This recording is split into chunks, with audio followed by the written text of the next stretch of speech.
primary role of international human rights organizations is to publicize cases. I mean, when you say what will Amnesty do to ensure their release, ultimately the power actor here is the Bahraini government, and then you hope you can influence them. If they're impervious to influence, you move back a step and see which of their allies you can influence. And then maybe you move back a step further to see how you influence those allies among governments that have committed themselves rhetorically to take what international human rights organizations say. So that typically means pressuring like European Union governments and the British government and the US when there's a halfway tolerable administration in office there. I mean, the amount of publicity that's been given by Amnesty and by many other human rights organizations, including Human Rights First and GCHR, to the political prisoners whose names have been mentioned in Bahrain is immense. And I couldn't possibly say better than Dewley said in about the first 2 minutes of his remarks about how impressive that really is, honestly, in sustaining this level of international attention in this set of cases over the course of more than a decade. I guess what I will just say tactically is, because I tend to like to think about,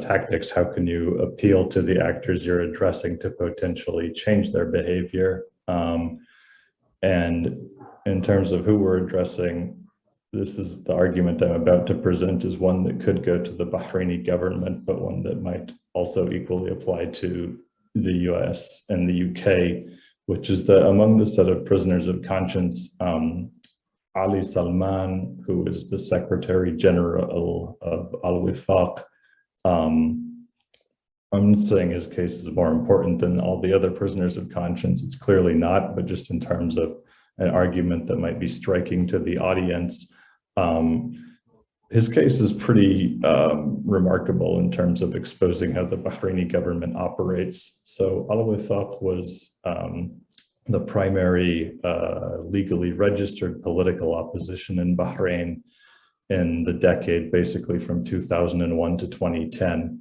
And they participated in government. They were partners to and interlocutors with the central Bahraini government and the monarchy and those elements in parliament that support it. Obviously, they were very critical. They were the opposition, but they were licensed by the Bahraini government, a part of that government. And that's a tactical choice they themselves made. And they made really serious sacrifices to engage in that political participation and dialogue and debate with the Bahraini government. The opposition in Bahrain is split between those who say you can't speak to this government whatsoever, it's pointless, and another faction that said when there was more of a political opening in that first decade that we should at least try to use the tools that have been made available under the rather limited legislature created in the 2002 Constitution. And Al-Faq was that latter faction. They were the ones who said, let's try to use these tools that are available, even though they're limited. Let's try to play within the rules of the system as it's been set by the government. And they fractured their own movement over that. Haq, which is the leader that I think we can say tends to be most associated with it, is Hassan Mashaima'a, another of the prisoners of conscience. Haq took the more militant position that you can't speak to the government at all, and you can only speak in the language of street protests. And that used to be within Al-Wifaq's coalition, and they bolted. So as the background on Al-Wifaq, since 2011, this individual, Ali Salman, who was basically a voice of moderation and conciliation and efforts to reach compromise and reform within Bahrain, he's literally in prison for life. And his movement, which used to be a participant in government, is banned from existence. Its existence is legally proscribed by the Bahraini government. And anyone hailing from that party, who was a member, is barred from ever running for office. So in terms of the Bahraini government's own interests, in terms of what its allies like to see, in terms of just a government that's not basically courting unrest, I would ask, why on earth is this person in prison? This was, the moderate opposition, and the government Bahrain is, the message the government of Bahrain is sending is that attempting to compromise with us will lead to you being put in prison for life.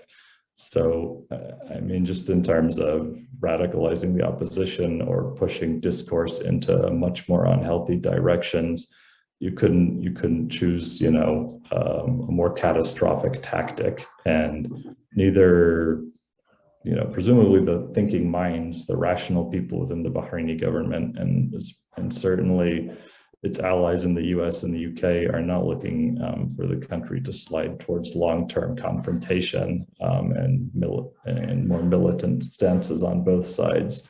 So that is just my general suggestion, which I always raise when possible when meeting with diplomats. Like the other week, we had a meeting with Biden administration State Department people covering Bahrain, and that's a point I tend to thump heavily in these fora.